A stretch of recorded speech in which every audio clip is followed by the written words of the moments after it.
저는 엘리자베스 콜린스입니다. 20년간 미 국방부 군사 분석가로 일했습니다. 은퇴 후 폴란드 국방부의 요청으로 한국 무기체계 분석을 맡게 되었죠. 처음엔 단순한 업무라 생각했지만 자료를 검토하며 충격적인 사실을 발견했습니다. 한국을 직접 방문해 그들의 지휘 통제 시스템을 보았을 때 제 생각은 완전히 바뀌었습니다. 이건 미국과 근본적으로 다른 시스템이었어요. 특수부대 훈련을 참관하며 또 한 번 놀랐습니다. 더 깊이 조사하며 한국의 무기 없는 핵 전략도 발견했습니다.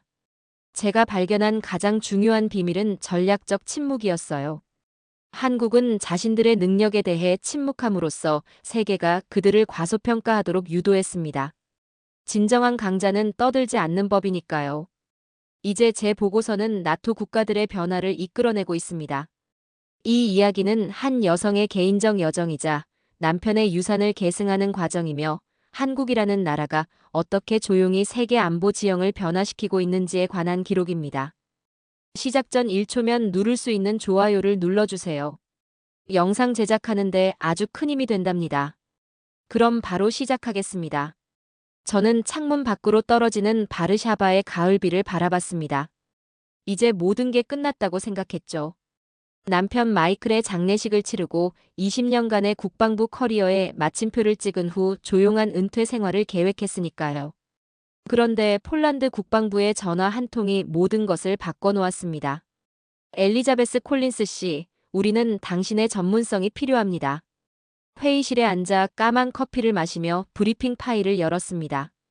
폴란드는 한국의 K2 자주포와 FA-50 경공격기 도입을 검토 중이었죠. 그들은 제가 이 무기 체계를 미국 시스템과 비교해 분석해 주길 원했습니다. 왜 하필 저죠? 저는 물었습니다. 폴란드 국방차관 카지미에르는 잠시 망설이더니 말했어요. 당신의 남편이 그의 마지막 작전에서 겪은 일 때문입니다. 우린 그런 실패를 반복하고 싶지 않아요. 가슴이 조여왔습니다. 마이클은 아프가니스탄에서 지휘 체계의 혼선으로 부대를 잃었어요. 그 후로도 계속 자책하다 1년 전 심장마비로 세상을 떠났죠. 폴란드는 그 사건의 전문가인 저를 원했던 겁니다. 한국이라. 솔직히 말하자면 한국에 대해 별로 아는 게 없었습니다. 미군의 오랜 동맹국이라는 것, 북한과 대치 중이라는 것, 그리고 최근 방산 수출이 급증했다는 정도. 그게 전부였죠. 회의가 끝나고 호텔로 돌아오는 길, 예전 국방부 동료 스티브에게 전화가 왔어요. 엘리, 그 프로젝트 맡았다면서? 조심해. 워싱턴에선 이 일을 달가워하지 않아. 무슨 말이야? 비를 피해 카페로 들어가며 물었습니다. 한국은 그냥 우리 덕분에 살아남은 나라야. 너무 깊이 파고들지 마. 전화를 끊고 창가에 앉았습니다. 스티브의 경고가 이상하게 느껴졌어요. 마치 뭔가를 숨기는 것 같았죠. 노트북을 열고 한국의 방위 산업에 대한 기본 자료를 검색했습니다. 그리고 첫 페이지부터 이상한 점을 발견했어요. 2022년 폴란드는 한국에서 1000대 이상의 전차와 장갑차, 수백 문의 자주포를 구매했습니다. 단일 계약 규모로는 폴란드 역사상 최대였죠. 그런데 미국이 아닌 한국을 선택했다는 게 의아했어요. 그리고 수출 증가 그래프는 더 놀라웠습니다. 불과 5년 만에 세계 9위에서 4위로 올라섰더군요. 이건 단순한 산업 성장이 아니야. 혼잣말로 중얼거렸습니다. 호텔로 돌아와 남편의 사진을 꺼냈어요. 마이클은 항상 지휘 체계가 생명이다라고 말했죠. 그가 저에게 남긴 마지막 편지에는 이런 구절이 있었습니다. 우리의 실패는 기술이 아니라 구조에 있었어. 한국군의 지휘 통제 시스템에 관한 자료를 찾기 시작했습니다. 이게 남편이 찾던 답일지도 모른다는 예감이 들었어요. 그리고 첫 페이지를 넘기는 순간 묘한 직감이 들었습니다. 이 나라는 뭔가 이상해. 창밖으로 바르샤바의 불빛이 비처럼 내리는 밤, 저는 미처 몰랐습니다. 제가 시작한 이 분석이 저를 어디로 이끌게 될지, 그리고 제가 얼마나 깊은 토끼굴로 빠져들게 될지를요. 다만 확실한 건 이건 단순한 무기체계 분석이 아니라는 것이었습니다. 이건 마이클에 대한, 그리고 어쩌면 제 자신에 대한 답을 찾는 여정이 될 거라는 사실이었죠. 폴란드 국방부가 제공한 자료들을 펼쳐놓고 밤을 새웠습니다. K9 자주포, FA-50 경공격기, K2 전차의 스펙과 실전 데이터를 하나씩 검토했죠. 처음에는 그저 일상적인 분석이라 생각했습니다. 하지만 몇 시간 후 제 손이 떨리기 시작했어요. 이건 말이 안 돼. 데이터를 다시 확인했습니다. K9 자주포의 전술적 이동 속도와 사격 준비 시간이 미국의 M109보다 30% 이상 빨랐어요. FA-50은 훨씬 저렴한 가격에도 F-16과 맞먹는 정밀 타격 능력을 보여줬고요. 가장 충격적인 건 나토 한국 합동훈련 기록이었습니다. 이게 맞다면 2021년 훈련에서 한국군은 미군보다 평균 17분 빠르게 적 위협에 대응했습니다. 17분이 전장에서 얼마나 중요한지 저는 너무 잘 알고 있었죠. 마이클은 그 17분 때문에 목숨을 잃었으니까요. 다음 날 아침 폴란드 국방부 건물로 향하는 차 안에서 스티브에게 전화했습니다. 이 데이터 봤어? 한국군의 대응 속도가 우리보다 빠르다고? 스티브의 웃음소리가 전화기를 타고 들려왔어요. 엘리, 진정해. 그건 그냥 훈련이야. 실전에선 다르다고. 아니, 이건 단순한 숫자가 아니야. 전체 시스템이 달라 보여. 미국이 70년간 보호해준 나라가 갑자기 우리보다 뛰어날 리 없잖아. 스티브의 목소리에 짜증이 묻어났습니다. 한국은 그냥 우리 시스템을 복제한 거야. 더 가볍고 싸게 만들었을 뿐이지. 통화를 끊고 창밖을 바라봤습니다. 누구의 말이 맞는지 알 수 없었지만 한 가지는 확실했어요. 스티브가 너무 확신에 차 있다는 점, 그리고 그 확신이 제게는 의심스럽게 느껴진다는 것이었죠. 오후 회의에서 폴란드 장교들을 만났습니다. 제가 발견한 점을 언급하자 그들은 서로 의미심장한 눈빛을 교환했어요. 콜린스 씨, 저희가 뭔가 보여드릴 게 있습니다. 카지미에르가 말했습니다. 그는 비밀 등급이 매겨진 파일을 건넸죠. 이건 지난해 우크라이나에 배치된 K9 자주포의 실전 데이터입니다.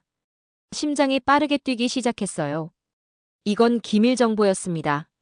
제 보안 등급으로는 볼 수 없는 자료였죠. 그런데 폴란드는 왜 이걸 저에게 보여주는 걸까요?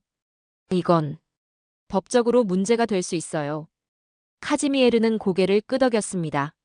알고 있습니다. 하지만 우리는 진실이 필요해요. 당신 남편처럼 병사들을 잃고 싶지 않습니다.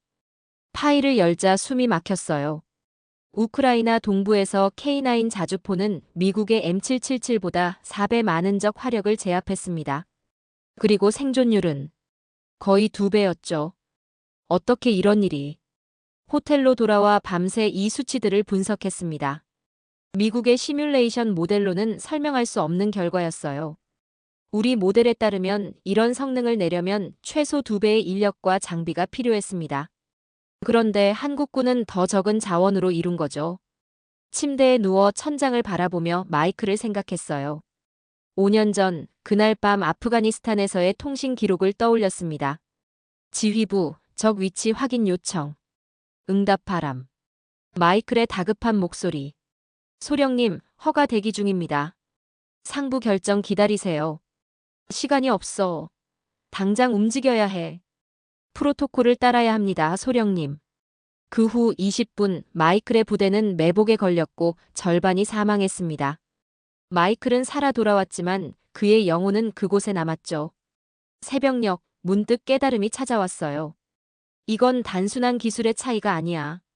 구조적인 차이야. 노트북을 다시 켜고 한국군의 지휘 통제 시스템에 관한 모든 자료를 찾아보기 시작했습니다. 특히 의사결정 구조와 권한 위임 방식에 집중했죠. 그리고 무언가 특별한 것을 발견했을 때 창밖으로 바르샤바의 아침 해가 떠오르고 있었습니다. 한국은 수백 년간 끊임없는 전쟁과 위협 속에서 살아남은 나라였어요. 그들의 DNA에는 생존이 각인되어 있었죠. 그리고 그 생존 본능이 무기 체계와 지휘 구조에 녹아들어 있었습니다.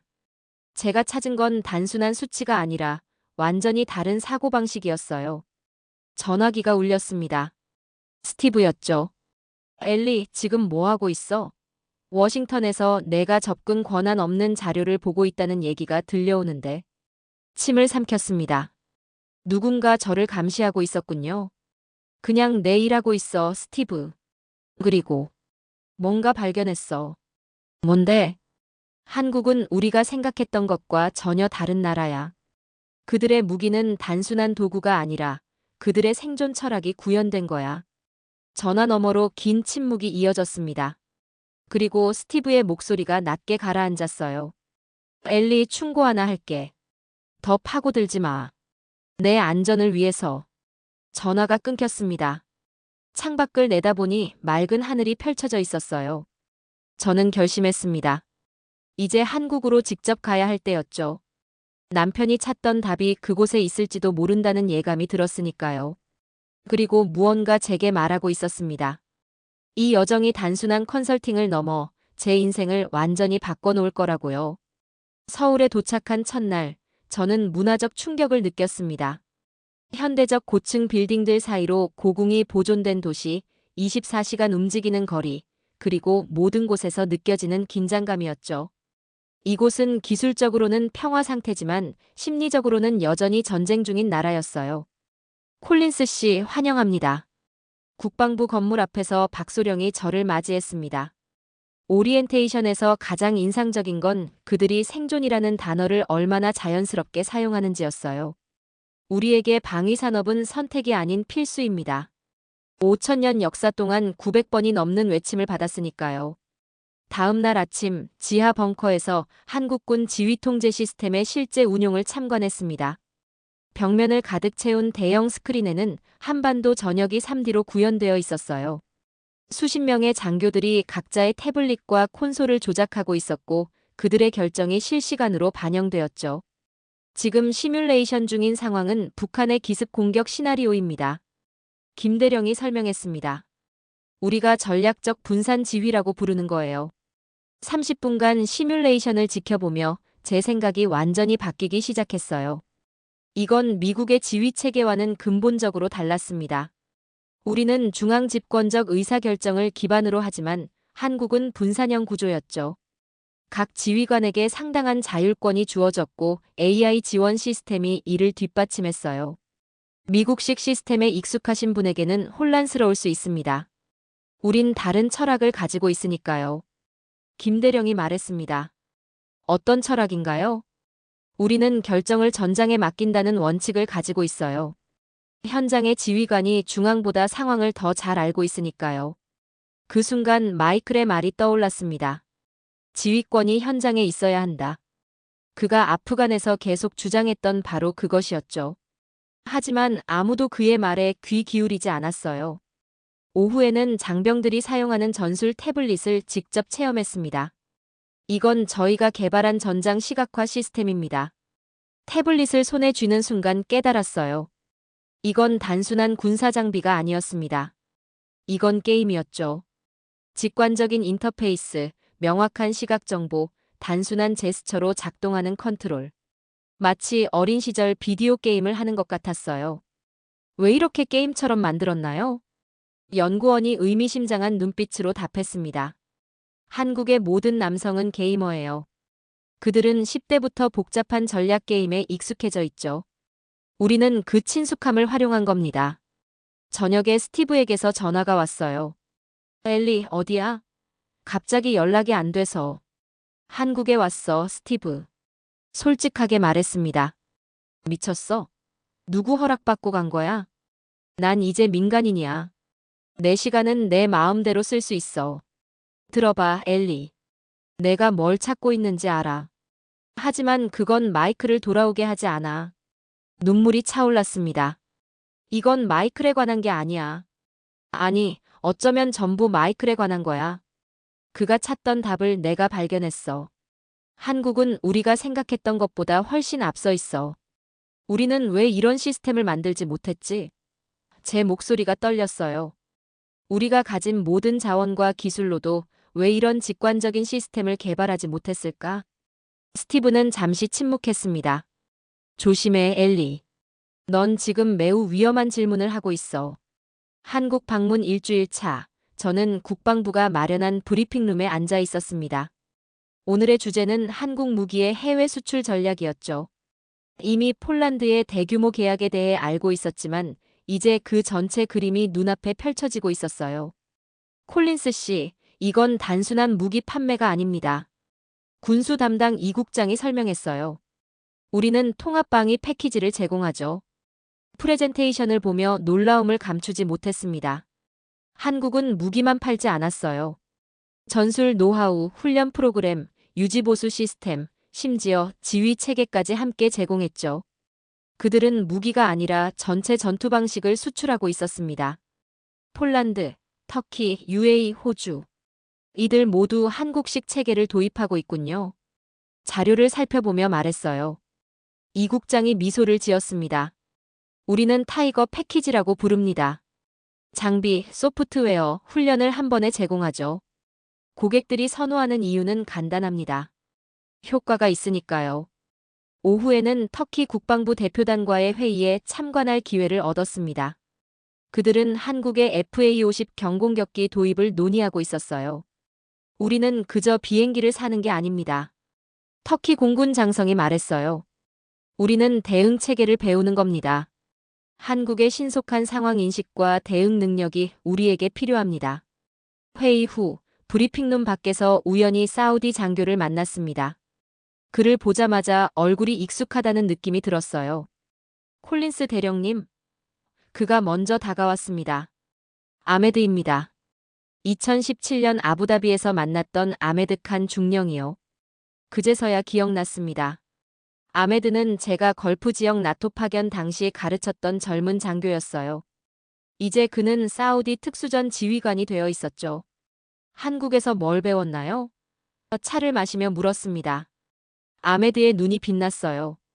전투가 아니라 생존을 배웠습니다. 한국인들은 싸움보다 살아남는 법을 가르치죠.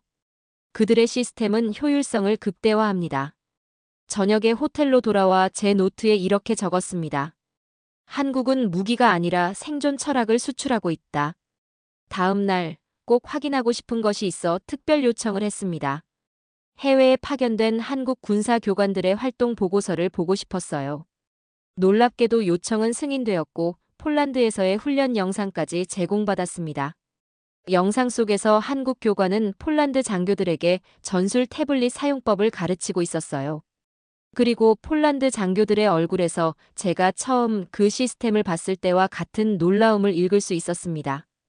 그들도 이것이 혁명적인 변화임을 깨닫고 있었죠. 보고서에는 인터뷰 내용도 포함되어 있었습니다. 우리는 한국에게 전투를 배웠다. 폴란드 장교의 말이 눈에 띄었어요. 그들은 우리에게 살아남는 법을 가르쳤다. 브리핑을 마친 후 저는 과감한 요청을 했습니다. 나토 내부의 한국식 지휘 체계 도입을 제안하는 보고서를 작성하고 싶다고요. 이미 제 머릿속에는 마이클이 꿈꿔왔던 변화의 청사진이 그려지고 있었습니다.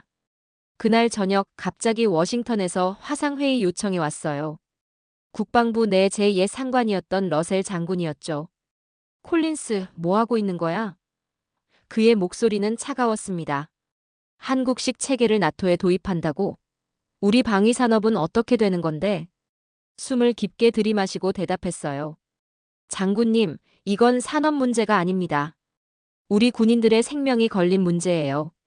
한국식 체계는 우리 병사들의 생존율을 높일 수 있습니다. 엘리자베스, 넌 민간인이 됐어. 이젠 이런 결정에 관여할 권한이 없어. 러셀의 목소리가 더 강경해졌습니다. 네, 민간인입니다. 하지만 전문가이기도 하죠. 그리고 제 남편은 이 시스템의 부재로 목숨을 잃었어요. 통화가 끊긴 후 서울의 밤하늘을 바라봤습니다. 이제 저는 단순한 분석가가 아니었어요. 변화의 주체가 되어 있었죠. 그리고 저는 알았습니다. 이 싸움이 쉽지 않을 거라는 것을요. 노트북을 열고 보고서 초안을 작성하기 시작했어요. 제목은 단순했습니다. 나토 지휘 체계의 혁신 한국 모델의 교훈. 스티브에게서 문자가 왔습니다. 엘리, 내가 뭘 하려는지 알아. 하지만 이건 너무 거대한 싸움이야. 혼자선 이길 수 없어. 문자를 읽고 미소를 지었습니다. 네, 저 혼자서는 안 되겠죠. 하지만 이미 저는 혼자가 아니었으니까요. 폴란드, 터키, 아메드와 같은 젊은 장교들. 변화를 원하는 사람들이 곳곳에 있었습니다.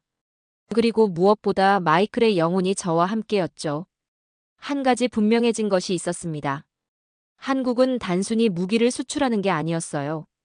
그들은 전 세계에 영향력을 확장하고 있었습니다. 조용히 그러나 확실하게요. 그리고 그 영향력의 중심에는 생존이라는 가치가 있었죠. 어쩌면 우리가 진정으로 배워야 할 것도 바로 그것인지도 모릅니다. 한국 방문 열흘째, 저는 특별한 초청을 받았습니다. 한국 특수부대 훈련을 참관할 기회였어요. 새벽녘 헬리콥터를 타고 동해안의 훈련장으로 향했죠. 콜린스 씨, 오늘은 707특임대 해군 특수전 전단 특전사의 합동훈련을 보게 될 겁니다. 실제 작전과 동일한 환경에서 진행됩니다. 황소령이 설명했어요. 저는 미군 특수작전을 많이 봐왔습니다. 마이클도 특수부대 출신이었으니까요. 그래서 별로 놀랄 거 없다고 생각했죠. 하지만 제 생각이 완전히 틀렸다는 건 훈련이 시작되자마자 깨달았습니다. 헬리콥터가 훈련장 상공에 도착했을 때 저 아래에선 이미 작전이 한창이었어요. 야간 침투, 건물 전술, 인질 구출까지 모든 과정이 실시간으로 펼쳐지고 있었습니다. 저건 실제 총기인가요? 놀라서 물었어요. 실탄은 아니지만 실제 무기입니다. 우리는 가능한 한 실전과 동일하게 훈련합니다. 특히 놀라운 건 작전 중 지휘 방식이었습니다. 각 팀은 최소한의 음성 통신만으로 완벽하게 협력했어요. 나중에 알게 된 사실이지만 그들은 특수 개발된 햅틱 장비로 촉각 신호를 주고받고 있었습니다. 우리는 적의 전자전에 대비해 무음 통신 체계를 발전시켰습니다. 북한의 도청과 전파 방해에 대응하기 위해서죠. 오후에는 해안가로 이동했습니다. 바다에서 특수전 요원들이 초소형 잠수정을 타고 해안을 침투하는 훈련이 진행 중이었어요. 이 훈련은 얼마나 자주 하나요? 물었습니다. 거의 매일 합니다. 우리의 모토는 작전처럼 훈련하고 훈련처럼 작전한다입니다.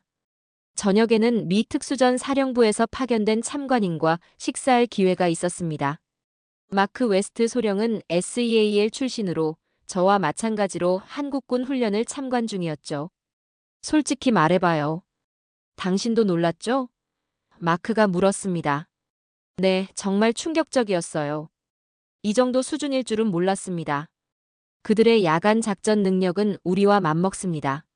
하지만 그들의 집단 기동력은 솔직히 우리보다 나아요. 이건 차원이 다른 훈련 방식입니다. 식사 후 훈련장 근처에서 한 남자가 다가왔습니다. 콜린스 씨, 잠시 이야기할 수 있을까요? 저는 빌 해리슨입니다. 마이클의 오랜 친구죠. 가슴이 뛰었습니다. 빌은 마이클과 함께 아프간에서 근무했던 동료였어요. 워싱턴이 당신을 주시하고 있어요. 당신의 보고서가 상당한 파장을 일으키고 있죠. 그들이 화가 났나요? 화난 사람도 있고 흥미로워하는 사람도 있어요. 엘리, 당신은 이제 진실을 이해했군요.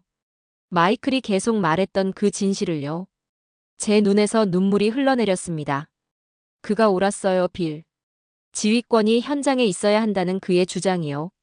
한국은 이미 그걸 실현했어요. 마이클은 항상 변화를 원했어요. 하지만 시스템이 그를 막았죠. 이제 당신이 그 싸움을 이어가고 있네요. 다음 날 도심 테러 대응 훈련 후 디브리핑에 참석했습니다. 우리는 실패할 권리가 없습니다. 우리가 실패하면 민간인이 죽습니다. 그래서 우리는 훈련에서 100번 죽어야 합니다. 707특임대 지휘관의 말이 깊이 남았어요. 서울로 돌아오며 깨달았습니다. 한국의 특수부대는 단순히 잘 훈련된 것이 아니었어요. 그들은 생존이 DNA에 각인된 전사들이었습니다. 수천 년의 침략과 전쟁을 견뎌온 민족의 후예들이었죠. 한국 방문 2주차, 재조사는 새로운 방향으로 확장되었습니다. 그동안 전술적 측면을 살펴봤다면 이제는 전략적 차원을 이해하고 싶었어요. 특히 핵무기 없이 북한의 핵 위협에 어떻게 대응하는지 궁금했습니다. 콜린스 씨, 오늘은 한국의 전략적 억제력에 대해 알아보겠습니다. 국방연구원의 최 박사가 안내했어요. 우리는 이것을 무기 없는 핵전략이라고 부릅니다. 처음엔 그 말이 모순적으로 들렸습니다. 핵무기 없이 어떻게 핵전략이 있을 수 있나요? 하지만 브리핑이 진행될수록 그 개념이 명확해졌어요. 한국은 공식적으로 핵무기가 없지만 언제든 빠르게 개발할 수 있는 잠재적 핵 능력을 보유하고 있었습니다. 고도화된 원자력 기술, 미사일 기술, 그리고 핵물질 처리 능력을 갖추고 있었죠. 만약 필요하다면 우리는 7일 내에 핵무기를 만들 수 있습니다. 최 박사의 말에 놀랐어요. 그건 국제조약에 위배되는 거 아닌가요? 그는 미소를 지었습니다. 우리는 아무것도 위반하지 않아요. 우리는 단지 기술을 보유하고 있을 뿐입니다. 그리고 이 잠재력이 중요한 억제 요소가 되죠. 오후에는 한국의 미사일 방어 체계에 대한 브리핑을 받았습니다. 한국은 자체 개발한 킬체인과 KAMD 시스템으로 북한의 미사일 위협에 대응하고 있었어요. 초정밀 타격 능력과 다층적 방어망이 인상적이었습니다. 우리는 동시에 여러 방향의 위협을 처리할 수 있어요. 군 관계자가 설명했죠. 이것이 우리의 핵 없는 핵 억제력입니다. 저녁에는 한국의 SLBM 잠수 한발사 탄도미사일 개발 현황에 대한 자료를 검토했습니다. 한국은 이미 성공적인 시험 발사를 마쳤고 앞으로 더 발전된 모델을 개발할 계획이었어요. 콜린스 씨, 우리는 세계 최초로 비핵 보유국 중 SLBM을 개발한 나라입니다. 자료를 전달한 김중령이 자부심을 드러냈어요. 이건 전략적 게임 체인저죠. 호텔로 돌아와 자료를 정리하는데 갑자기 방문 노크 소리가 들렸습니다. 문을 열자 낯선 남자가 서 있었어요. 엘리자베스 콜린스 씨, 잠시 대화 가능할까요? 그는 자신을 미국 대사관 소속 로버트 앤더슨이라고 소개했습니다. 외교부에서 나왔습니다. 그를 방으로 초대하자 그는 바로 본론으로 들어왔어요. 당신이 수집하고 있는 정보에 관해 우려가 있습니다. 제가 무슨 잘못을 했나요? 잘못은 아닙니다. 하지만 당신이 접근하고 있는 정보 중 일부는 민감한 사안입니다. 특히 한국의 잠재적 핵 능력과 미사일 기술에 관한 부분이요. 그의 말투에서 경고의 의미를 느꼈습니다. 전 그저 분석만 하고 있어요. 공개된 정보만 받고요. 콜린스 씨, 당신은 지금 상당히 복잡한 지정학적 균형 위에서 춤추고 있어요. 한국의 전략적 모호성은 동북아 안보의 핵심입니다. 당신이 이 내용을 외부에 퍼뜨릴 계획이라면 저는 진실을 묻고 싶을 뿐입니다. 단호하게 말했어요. 왜 우리는 이런 시스템을 개발하지 못했는지, 왜 우린 더 비싸고 덜 효율적인 방식을 고수하는지 알고 싶어요. 앤더슨은 한참을 침묵했습니다. 그리고 마침내 입을 열었어요. 군산복합체의 이해관계는 당신이 생각하는 것보다 더 복잡합니다. 때로는 최적의 해결책이 선택되지 않을 수도 있어요. 그가 떠난 후 창밖을 바라보며 깊은 생각에 잠겼습니다. 제가 발견한 건 단순한 기술적 차이가 아니었어요. 이건 전략적 사고방식의 차이였습니다. 한국은 제한된 자원 속에서 최대의 효과를 내는 방법을 개발했고 그 과정에서 기존의 규칙을 창의적으로 재해석했죠. 다음 날 저는 한국의 초음속 미사일 개발 현황에 대한 브리핑을 받았습니다. 그들의 기술은 이미 세계 최고 수준에 도달해 있었어요. 우리는 제재를 받지 않으면서도 사실상의 전략 무기를 개발했습니다. 연구원이 자랑스럽게 말했어요. 창의적 해석이 필요했죠. 그날 저녁 스티브에게 전화했습니다. 스티브, 당신도 알고 있었어? 한국이 이런 능력을 갖추고 있다는 걸? 물론이지. 그가 대답했어요. 우리 모두 알고 있었어. 하지만 우린 그걸 인정하지 않는 게 서로에게 좋다고 판단했지. 우리는 왜 이렇게 못했지? 제 목소리에 감정이 실렸습니다. 왜 우리는 더 비싸고 덜 효과적인 시스템을 고수하는 거야? 전화 너머로 스티브의 한숨 소리가 들렸어요. 엘리, 때로는 최선의 해결책이 가장 이익이 되는 해결책은 아니야. 적어도 일부 사람들에게는. 통화를 마치고 노트북을 열었습니다. 오늘 발견한 모든 것을 상세히 기록했어요. 저는 이제 확신했습니다. 한국의 무기 없는 핵전략은 NATO가 배워야 할 중요한 교훈이었죠. 효율성과 창의성이 결합된 이 접근법은 전 세계 안보 환경에 혁명을 가져올 수 있었습니다. 창밖으로 서울의 밤하늘을 바라보며 마이크를 생각했어요. 그가 살아있다면 이 모든 발견에 얼마나 흥분했을지를 말이죠. 그리고 저는 결심했습니다. 이 진실을 세상에 알리는 것이 제 임무라고요. 그것이 마이클에 대한 그리고 우리 군인들에 대한 제 의무였습니다. 한국 방문 마지막 주, 저는 군사시설을 벗어나 일반 시민들의 삶을 살펴보기로 했습니다.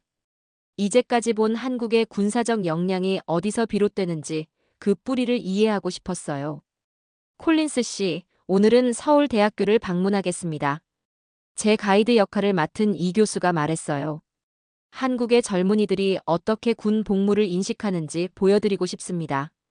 캠퍼스에 도착하자 활기찬 대학 분위기가 저를 반겼습니다. 학생들은 시험과 과제로 바빠 보였지만 이 교수는 저를 한 교실로 안내했어요. 거기서 군 복무를 마치고 복학한 학생들과의 대화 시간이 마련되어 있었습니다. 군대에서 가장 가치 있었던 경험은 무엇인가요? 제가 물었어요. 한 학생이 대답했습니다. 저는 수리온 헬기 정비병이었어요. 그곳에서 배운 시스템 사고방식이 지금 제 공학 공부에 큰 도움이 됩니다. 군대는 저에게 두 번째 학교였죠. 다른 학생은 이렇게 말했어요. 저는 최전방 GOP에서 근무했습니다. 적과 직접 마주하는 긴장감은 이루 말할 수 없었죠. 하지만 그 경험이 저를 더 강하게 만들었어요. 놀라웠던 것은 그들이 군 복무를 인생의 낭비가 아닌 성장 기회로 여긴다는 점이었습니다. 물론 불만도 있었지만 대부분은 그 경험을 자랑스럽게 이야기했어요.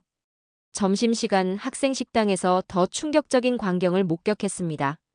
한 테이블에서 학생들이 사격 점수를 비교하고 있었어요. 내 K2 사격 점수는 46발이었어. 넌? 한 학생이 물었습니다. 난 48발. 하지만 난 UDT 특훈도 받았거든. 다른 학생이 자랑했어요. 이 교수가 제 표정을 보고 웃었습니다. 놀라셨나요? 한국에서 군 복무는 단순한 의무가 아니에요. 그건 사회적 통과 의례이자 공유된 경험입니다. 오후에는 예비군 훈련장을 방문했어요. 직장인들이 평일 업무를 마치고 와서 군사훈련에 참여하고 있었습니다. 그들은 불평 없이 총을 들고 훈련에 임했죠.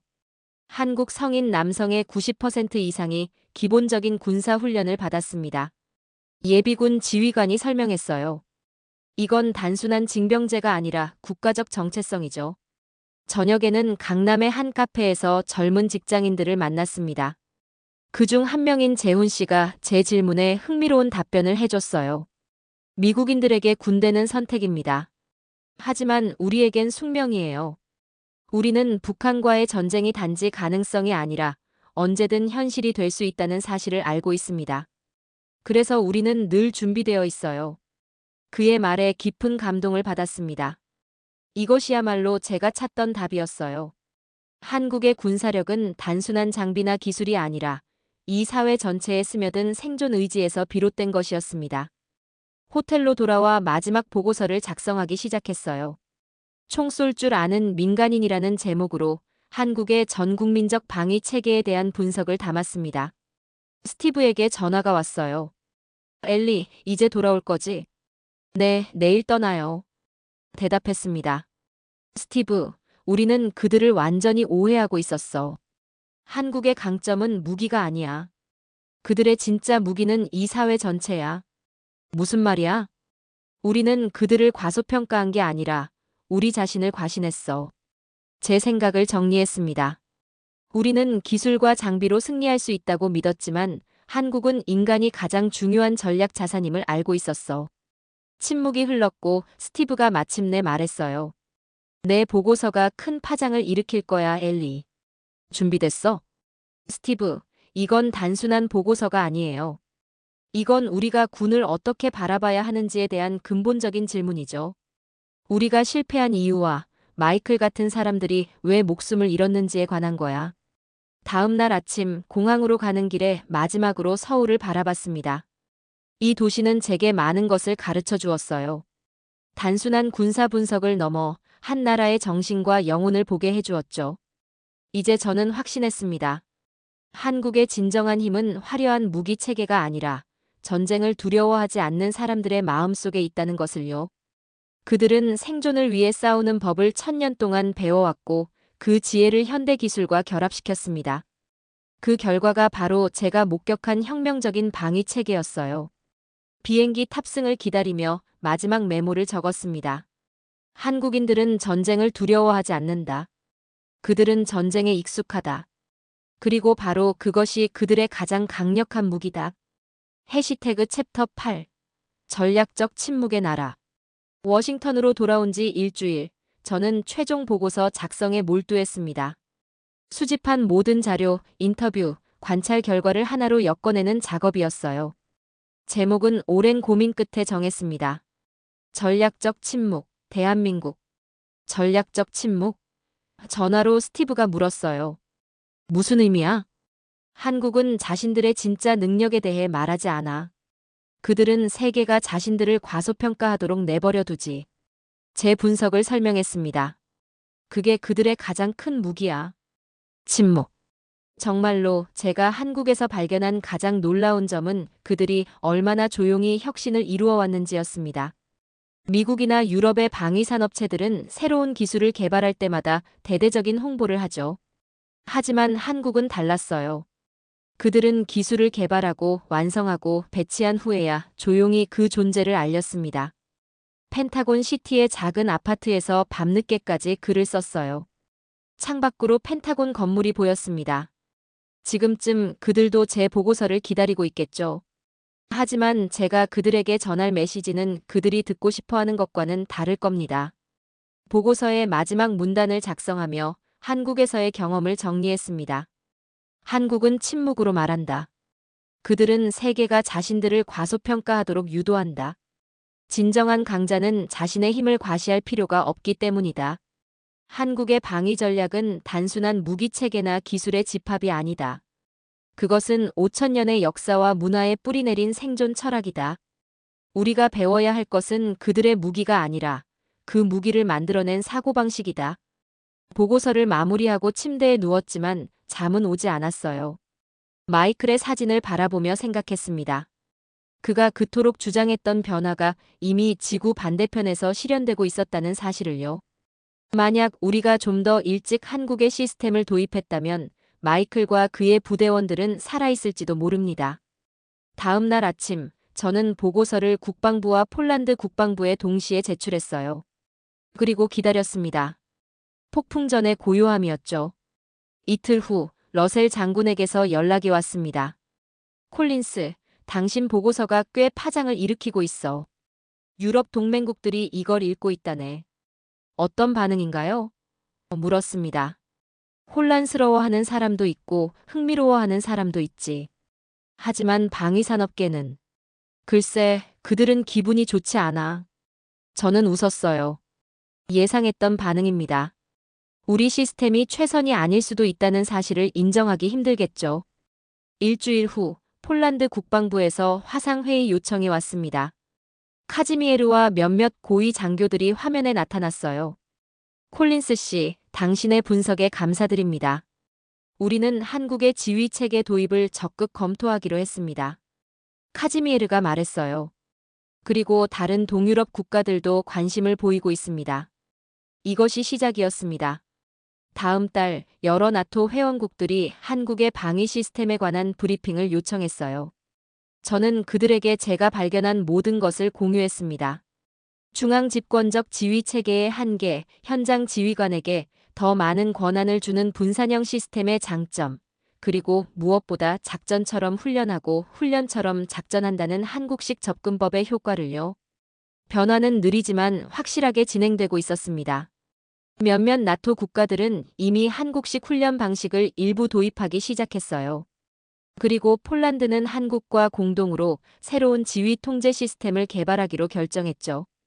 어느 날 저녁 예상치 못한 방문객이 제 아파트를 찾아왔습니다. 마이클의 옛 부대 동료 잭이었어요. 엘리, 내 보고서가 변화를 일으키고 있어.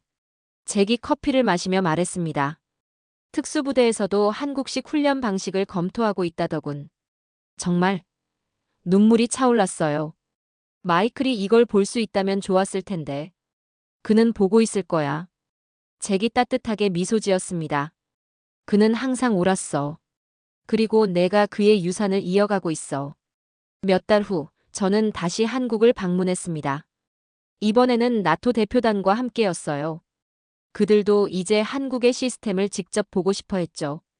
서울에 도착한 날 저녁 한강변을 걸으며 이 나라의 놀라운 여정을 생각했습니다. 전쟁으로 폐허가 된 나라에서 세계 최고의 방위 시스템을 갖춘 강국으로 그들은 그 모든 것을 조용히 침묵 속에서 이루어냈어요. 저는 이제 이 나라를 존경합니다. 처음이에요. 외국 국가를 이렇게 생각하게 된 건.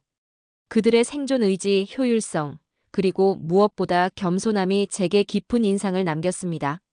진정한 강자는 떠들지 않는다는 사실을 한국이 가르쳐 주었어요. 호텔로 돌아와 창밖의 서울 야경을 바라보며 마이클에게 말을 건넸습니다. 당신이 옳았어요. 우리는 변화가 필요했어.